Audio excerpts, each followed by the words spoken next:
Welcome to the Self-Care Slip Road, the brand new show exclusive for you lovely premium members, because I have been speaking to a lot of you guys recently and putting out various polls and surveys, jot forms, stuff and all that kind of stuff. And the feedback that I've got quite a lot is that you would appreciate some more things around self-care, mental health, ADI, mental health, that kind of stuff. So, it's been a while coming because it took me quite a while to think of a name. So we're going for the self-care slip road, and it's a self-care slip road with Sophie Thomson. How are we doing, Sophie? I'm good, thank you, Terry. How are you? All the better for seeing your smiley face. You seem the ideal person to come on and help us create the self-care slip road. Yeah, I Um, certainly hope so. Hope I can bring something valuable to it. I'm certain you can, because if you can't, we're screwed, because we don't Yeah. just need me here delivering this stuff. So I am going to kick off with a very important question that specifically for you.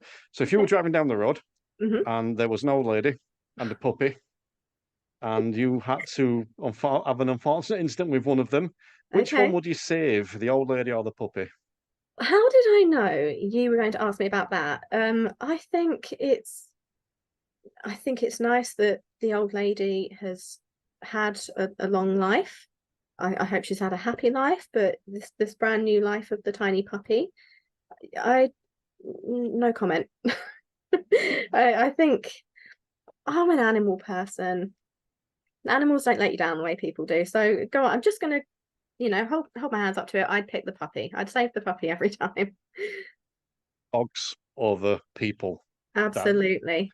100%. And if anyone doesn't have any idea what we're talking about, go and check out the podcast, Mirror Signal podcast on Josh. I was getting his name wrong. Halloran's YouTube channel, and you'll find out there.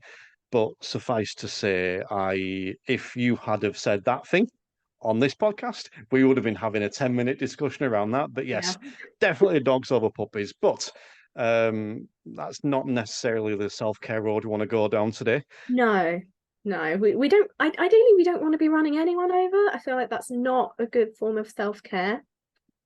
Now, I do say to the students quite regularly, it's an awful lot of paperwork for me if Yeah. you run someone over on the lesson. I don't want to deal with that. Yeah, and that must be very stressful for you. Yeah. And they actually weirdly seem to take more notice of that than the idea of actually running someone over. They're more concerned about me having to do the paperwork, and I'm not Why quite sure doesn't what that that says. surprise me? Yeah. Yeah. I can see Um, that. but we are talking self-care today. So first of all, I want to just ask you a little bit about your background regarding sort of the mental health, the self-care side of stuff. And let's see if I can get this right, because I hear you talk about CBT, Hmm. cognitive-based therapy, Cognitive behavioral therapy. cognitive So behavioral close, two therapy. out of three. Well, as Meatloaf said, that's not bad. So, just tell us a little bit about your background there, and yeah, essentially your background. Okay. Well, if you're asking about my background, I'll go right back to the beginning. I'll try and keep it brief. I've had my own mental health issues since I was like 12. I've had, anxiety, depression that I've had to deal with. So I've had CBT in the past. I've had all kinds of talking therapies, counselling. So over the last sort of 15 years or so, I've been kind of getting more familiar with that type of self-care and how we can use mental health strategies to sort of look after ourselves, I guess. I professionally, I also used to work for a charity that helps rape survivors. So I used a lot of those techniques in sort of the support work that I was doing. I wasn't a counsellor, I was a support worker. So I was coming alongside people who were maybe in crisis as a result of an experience they'd had, and trying to give them strategies to deal with that and just provide support kind of in that immediate moment of needing a bit of a handhold, because with there were people coming to me with really extreme trauma. So I did that for a while. More recently, I worked for a driving school that used a lot of CBT techniques in the actual teaching, and had a bit of a reputation for being good for anxious learners. That's actually why I learned with this particular driving school, because of my anxiety. And driving anxiety was a big thing for me. The thought of getting in a car and trying to drive it, I instantly thought it was going to be old ladies and puppies, and I'm going to hit someone, I'm going to hurt someone, I'm going to hurt myself, damage something. So I had to overcome that using CBT techniques. And then after I passed my test, that was a year ago next month, I got myself a little diploma in mindfulness-based CBT. My role when I was working for the driving school was student support. So there were people coming to me anxious about learning to drive, having panic attacks maybe, like I did. And part of my role was to kind of look after them and help them because I'd had my own experience. So when that then ended, I started the Mindful Theory Trainer, which kind of aims to use mindfulness and CBT to help learner drivers with the theory. But I also really identified a need with ADIs and PDIs, because I think the mental health strain that the role of a driving instructor has is vastly underestimated. And I've worked with instructors, I've networked with other instructors.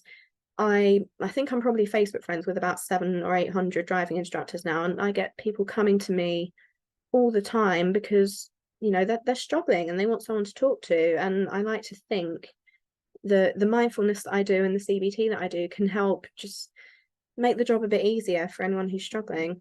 So that's sort of my background and what brought me here, and hopefully what I'm trying to do. And you mentioned about the instructors that come to speak to you there. What some of the, obviously you can't go into specifics, but what are some of the common problems you're seeing that people are struggling with, whether that's the people that are coming to you or whether that's, just stuff you're seeing in general? It's quite a broad sort of spectrum of different stresses, really. There's that favorite, the beloved standards check, that causes a lot of stress, a lot of anxiety for a lot of instructors. I think that can hang over you a bit. Like, I knew an instructor once who had a student, took them to test, they didn't pass that day, and then the instructor was sat there thinking, I'm just waiting for that standards check letter. And they were anticipating that and letting it get them down. And I don't think it's a good thing to have in the back of your mind constantly. Yes, it's important that we have some kind of assessment to ensure that the appropriate standards are being met, but I think the impact on some instructors' mental health is actually detrimental to the quality of their teaching and just to their well-being. And it could be any number of other things, just the stress of running a business. Are you going to have enough students this time next month if you've got tests coming up? There's all kinds of issues that I think this job presents for people. My 3-year-old has just come in. Yeah, and it's more than that. It's there's issues with work-life balance. There's issues just with the general stress of the job. You are often self-employed, and I think that can be difficult for a variety of reasons. And yeah, you've often got a lot on your plate, and I just think having some strategies for using mindfulness to work through that.